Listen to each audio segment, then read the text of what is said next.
আলাইকুম গাইস। জারিফের জন্মদিনের উপলক্ষে আমরা তিন বন্ধু রিসোর্ট আইছি, চিল করতাম। বন্ধু তুমি কিছু কও?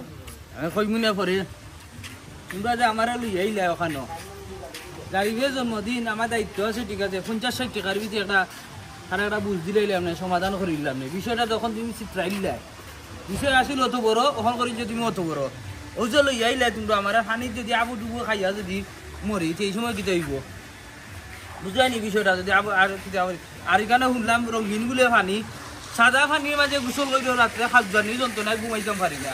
আসলে পানির মাঝে লই যাইছো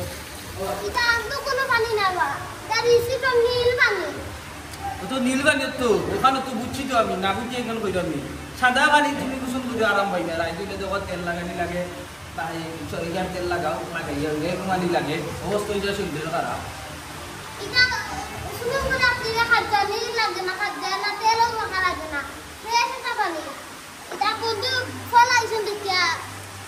নীল পানি যখন